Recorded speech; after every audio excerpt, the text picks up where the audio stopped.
मेरा नाम ममता है। हम दो बहन भाई थे। मेरे माता पिता का देहांत हो चुका था। भाई की भी शादी हो चुकी थी। उन्होंने अपनी पसंद की लड़की से शादी की थी। भाभी का व्यवहार मेरे साथ भाई के सामने अच्छा होता, पर भाई के घर से जाते ही भाभी खुद आराम करती और मुझसे अपने सारे काम करवाती। भाभी की सेवा करना मुझे बुरा नहीं लगता था, मगर वो मेरी इज्जत नहीं करती थी। काम भी मुझसे एक नौकरानी की तरह लेती थी। पर भाई मुझे बहुत प्यार करते थे। घर आते ही पहले मुझे आवाज देते। भाभी से ये सब बर्दाश्त नहीं होता था, इसलिए वो मुझे नीचा दिखाना चाहती थी। एक बार भाई काम के लिए शहर से बाहर गए हुए थे।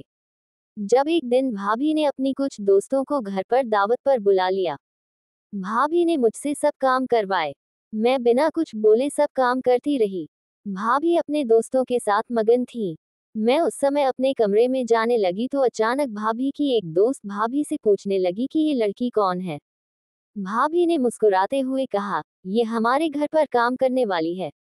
तुम सब तो जानती हो कि मुझे शुरू से काम करने की आदत नहीं है, इसलिए मेरे पति ने मुझे एक नौकरानी रख कर दी है, जो 24 घंटे मेरी सेवा के लिए उपस्थित रहती है। भाभी की दोस्त ने कहा, वाह यार, तुम्हारे तो ऐश हैं। फिर मैं अपने कमरे में चली गई। भाभी की बातें मुझे बहुत दुख देती थी।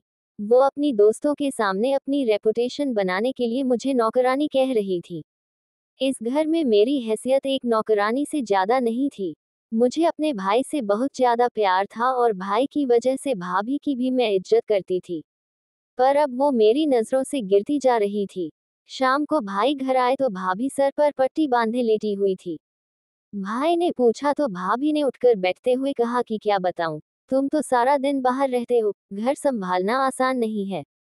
सारे काम मैं अकेले करती हूँ। इतना बड़ा घर है और आज आपके परिवार से मेहमान आए थे। उनकी आवभगत करते करते मेरी तो कमर टेढ़ी हो गई है।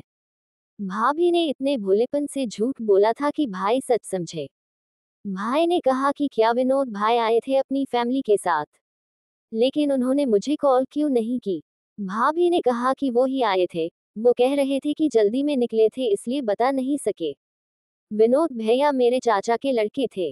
कुछ दिन पहले भाई ने उन्हें घर पर दावत दी थी, लेकिन वो काम की वजह से नहीं आ सके थे और अब भाभी ने झूठ बोला था। खैर, कुछ दिनों बाद रात के समय बाहर किसी चीज के गिरने की आवाज आई थी। मैं डरते हुए उठकर देखने के लिए कमरे से बाहर निकली तो अंधेरा बहुत था। मेरे दिल की धड़कन तेज हो गई थी। मैंने कांपती आवाज के साथ कहा कि कौन है, और तभी दरवाजा खुलने की आवाज आई थी। मैं जहां थी वहीं रुक गई। अंधेरे की वजह से कोई नजर नहीं आया था। मैं समझी कि शायद भाई बाहर निकले होंगे। मैंने आवाज देकर कहा कि भाई आप कहाँ हैं। उसी समय किसी ने मेरा हाथ पकड़ लिया। मैं डरकर चिल्लाने लगी। तभी भाई और भाभी भी मेरी आवाज सुनकर कमरे से बाहर आ गए थे। जिसने मेरा हाथ पकड़ा था वो भाभी का कजिन था। उसने भाई को देखकर मेरा हाथ छोड़ दिया। भाभी के कजिन नीरज को देखकर मेरा भाई हैरान रह गया। वो हैरत से मेरी तरफ देखने लगे। भाई ने मुझसे कहा कि ये सब क्या है। मैं खुद घबरा चुकी थी। वो लड़का रात के इस समय यहाँ कैसे आया था। मैं बहुत ज्यादा डर गई थी। मैंने कहा कि भाई मैंने कुछ नहीं किया है, मैं कुछ नहीं जानती। भाभी ने कहा, अच्छा तो तुम बहुत भोली हो। तुमने ही बुलाया होगा अपने आशिक को, और अब जब हमने देख लिया तो कैसे मासूम बनने की एक्टिंग कर रही हो। भाई ने भाभी के कजिन को गिरेबान से पकड़ लिया और कहा कि तुम्हें किसने बुलाया था।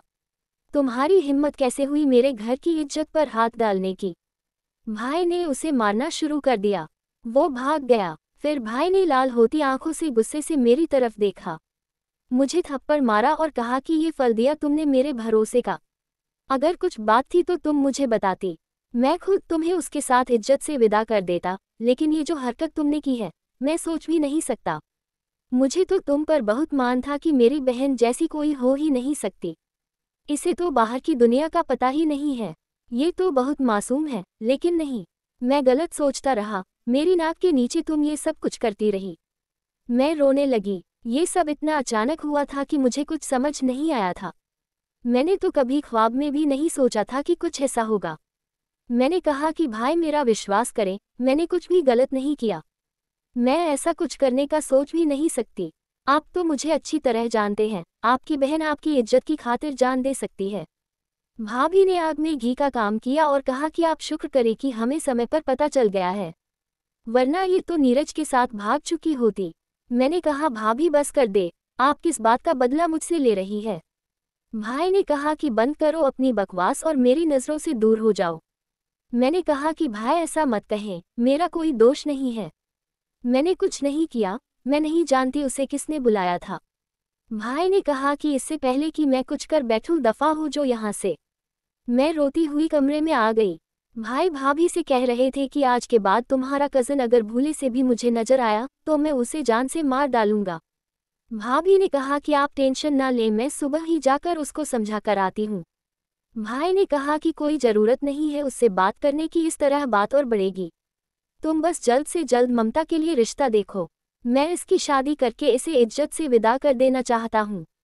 मेरा दिल चाह रहा था कि ज़मीन फटे और मैं इसमें समा जाऊँ। इतना अपमान मैं बर्दाश्त नहीं कर पा रही थी। मैं चीख चीख कर रोने लगी। मेरे भाई का व्यवहार मुझसे बदल गया था। मैंने कभी सोचा भी नहीं था कि मुझ पर कभी ऐसा समय भी आएगा। मैं दरवाजे के साथ बैठी रोती रही थी। मेरी तबीयत खराब हो गई थी।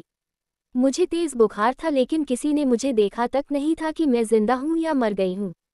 उस दिन के बाद से भाई ने मुझसे बात करना छोड़ दी थी। भाभी मुझे रोजाना ताने दिया करती थी, मैं खामोश थी। अब भाभी भाई के सामने मुझ पर हुक्म चलाती थी, मगर भाई को कुछ फर्क नहीं पड़ता था। उन्हें मुझसे इतनी नफरत हो चुकी थी कि मेरी तरफ देखना भी पसंद नहीं करते थे। मैं उनकी इकलौती बहन थी। काश भाई एक बार मुझ पर विश्वास करते, मेरी बात सुनते, लेकिन नहीं। भाई ने मुझसे ऐसा मुंह मोड़ा कि जैसे मैं उनकी कुछ लगती ही नहीं हूँ। ये घर जिसमें मेरा बचपन गुजरा था, मेरे माँ बाप से जुड़ी यादें थी, अब यहाँ रहना मेरे लिए मुश्किल हो गया था। इन्हीं दिनों मेरे भाई और भाभी मेरे लिए रिश्ता देखने लगे। भाभी जो रिश्ता लाती थी वो किसी बड़ी उम्र या शादीशुदा आदमी का होता। मुझे अपने माँ बाप बहुत याद आ रहे थे। मैं भगवान से बहुत प्रार्थनाएं करती कि मेरी बेगुनाही भाई के सामने आ जाए। मेरा भाई जो मेरे पापा की जगह था, मुझसे दूर हो गया था। काश भाई एक बार मुझसे पूछ लेते, पर उनके दिमाग में एक बार भी ये ख्याल नहीं आया कि जिस बहन ने आज तक किसी लड़की से दोस्ती नहीं की, जिसने कभी अपने पास मोबाइल फ़ोन तक नहीं रखा, वो ऐसा कैसे कर सकती है। भाभी ने कहा कि जैसी तुम्हारी बहन की करतूत है, मैं तो कहती हूँ कि अब जैसा भी रिश्ता मिले इसकी शादी कर दो। मुझे तो हर समय इसका डर रहता है कि ये गुस्से में आकर भाग ना जाए। कल मैं अचानक छत पर गई तो नीरज बाहर गली में चक्कर लगा रहा था। अब मुझसे तुम्हारी बहन की और पहरेदारी नहीं होती। भाई फिर से गुस्सा होने लगे और भाभी कहने लगी कि आप गुस्सा ना करें, मैं आपके साथ हूँ। आपकी बहन मेरी भी बहन है, मुझे पता है कि आपने इसे कैसे पाला है। मैं सब सुनकर दरवाजे से वापस आ गई थी और आते ही बिस्तर पर गिरकर रोने लगी। भाभी ने मेरे चरित्र को दागदार करने में कोई कसर नहीं छोड़ी थी, और भाई को अपनी पत्नी पर अंधा विश्वास था और उस बहन पर जो एक ही बाप का खून थी, उस पर एक बार भी विश्वास नहीं किया। अगले दिन भाभी अपनी माँ को फ़ोन पर कह रही थी कि बड़े भैया की अभी 50 साल उम्र ही तो हुई है, वो दूसरी शादी भी तो कर सकते हैं। आप मेरी नंद का रिश्ता मान लें, मैं ये रिश्ता करवा कर ही रहूंगी। अगर मेरा पति ना माना तो मैं घर छोड़ने की धमकी दे दूंगी। आप तो जानती है मैं कितनी चालाक हूँ। वो उस समय ये भूल गई थी कि इंसान भूल जाता है पर भगवान नहीं भूलता, और मुझे भगवान पर पूरा भरोसा था। वो कभी मुझे ऐसे इंसान के हवाले नहीं करेगा जिसको मेरी कदर ना हो, और कुछ दिन बाद ऐसा ही हुआ था।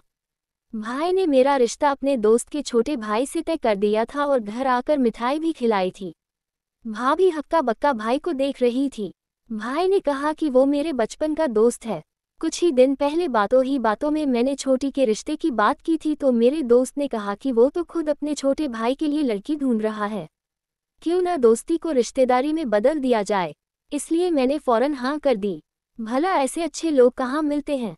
मैं बहुत परेशान भी थी कि न जाने वो कैसे लोग होंगे जहाँ मैं विदा होकर जाने वाली हूँ। भाई ने भाभी को कहा कि तुम अब रिश्ते की सारी बातें यही खत्म कर दो। अब मेरी बहन की शादी होने जा रही है और मैं नहीं चाहता कि तुम्हारी ज़बान की वजह से मेरी बहन का घर बसने से पहले ही उजड़ जाए। और फिर कुछ हफ्तों बाद मेरी शादी कर दी गई और मैं विदा होकर ससुराल आ गई। मेरे ससुराल वाले सभी बहुत अच्छे थे। मेरे पति मुझे बहुत इज्जत देते थे, मुझे और क्या चाहिए था। मैं जब विदा होकर यहाँ आई थी तभी अपने मायके से सारे रिश्ते खत्म करके आई थी। भाई ने भी कभी पलटकर नहीं पूछा और ना कभी मैंने उनसे बात की थी। मैं चाहती थी कि भाई को खुद एहसास हो, पर शायद भाई के लिए मैं एक बोझ बन गई थी। मेरे पति ने मुझे परेशान देखकर कई बार पूछा कि अगर कोई बात है तो मुझे बता सकती हो। अब हम पति पत्नी हैं और उम्र भर के साथी हैं। हमारे दुख सुख साझा हैं, पर मैं चुप कर जाती। मुझे लगता है कि अगर जो कुछ मेरे साथ हुआ था मैंने अपने पति को बता दिया तो वो कहीं मुझे गलत ना समझे और उन्होंने मुझे घर से निकाल दिया तो मैं कहाँ जाऊंगी। मुझे तो मेरा भाई भी घर में नहीं आने देगा और लोग अलग मेरा तमाशा बना देंगे। फिर धीरे धीरे मैंने सब ख्याल दिमाग से निकाल दिए और सब भगवान पर छोड़ दिया। जब हम अपनी सारी परेशानी ऊपर वाले पर छोड़ देते हैं तो बहुत निश्चिंत हो जाते हैं। ऐसा लगता है कि जैसे हमें कोई दुख, कोई परेशानी ना हो। मैं अपने पति के साथ बहुत खुश थी और इस बीच कभी किसी ने भाई का भी नहीं पूछा था। मेरे भाई का दोस्त जो मेरे जेठ थे, वो अपनी पत्नी के साथ दूसरे शहर जा चुके थे। उनका ट्रांसफ़र हो चुका था और घर पर बस मैं, मेरे पति और मेरी सास ही होते थे। मैं अपने जीवन में बिजी हो गई थी। इन दिनों मेरी सास की तबीयत ठीक नहीं रहती थी। मेरी सास बहुत चुप चुप रहती थी। मैं उनकी सेवा करती और जब वो मुझे बेटी कहकर पुकारती तो मुझे ऐसा लगता जैसे मैं फिर से जिंदा हो गई हूँ, पर मेरी सास को देखकर लगता था कि जैसे उन्हें कोई गहरा दुख है। मैंने एक दिन कहा कि माँ जी आप इतनी उदास और चुप चुप क्यों रहती हैं? उन्होंने कोई जवाब नहीं दिया। मैंने सोचा शायद मुझे बताना नहीं चाहती। इसके बाद मैंने भी कुछ जानने की कोशिश नहीं की थी। इस घर के सभी लोग मुझे बहुत इज्जत दिया करते थे। मैं भगवान का धन्यवाद करती थी जिसने मुझे इतना अच्छा ससुराल दिया था। मेरी सास का व्यवहार कभी कभी मेरे साथ बहुत खराब हो जाता और कभी वो ऐसी बन जाती जैसे वो मेरी सगी माँ हो। मेरी सास कुछ दिनों से रोज ही किसी काम का बहाना करके घर से बाहर चली जाती थी और जब शाम को घर वापस आती तो बहुत परेशान लगती थी और फिर सीधा अपने कमरे में बंद हो जाया करती थी और खाना भी ना खाती। मैंने अपने पति को बताया तो उसने कहा कि माँ शुरू से ही ऐसी हैं। अब तुम आ गई हो, तुम इनका पहले से भी ज्यादा ख्याल रखा करो और मैं बहुत खुश हूँ तुमसे, जिसने इस घर को अपना घर समझा और आते ही पूरे घर को संभाल लिया। अब मुझे ये मेरा घर स्वर्ग लगने लगा था और अपने पति की ये बात सुनकर मेरे दिन भर की सारी थकन उतर जाती थी। औरत तो बस इज्जत और प्यार की भूख ही होती है, उसे और कुछ नहीं चाहिए होता। वो तो अपनी जरा सी तारीफ पर खुश हो जाती है। ऐसा लगता है जैसे फिर से एनर्जी आ गई हो। 2 महीने बाद मेरी सास ने एक नौकरानी रख ली जिसका नाम नैना था। वो देखने में बिल्कुल नौकरानी नहीं लगती थी। मैंने अपनी सास से कहा भी कि घर पर लोग ही कितने हैं, हमें क्या ज़रूरत है नौकरानी की। तब वो कहने लगे कि बेटी तुम नहीं समझोगी, मुझे नौकरानी की बहुत ज़रूरत है। नैना घर काम करने आती थी। मेरी सास को उससे बहुत ज़्यादा लगाव था। वो ज़्यादातर उसे अपने पास ही बिठाए रखती थी और कोई काम भी ना करने देती। फिर वो एक दूसरे के गले लगकर कितनी देर तक रोती रहती। मुझे बहुत हैरानी होती कि मेरी सास को उससे इतना भी क्या लगाव था।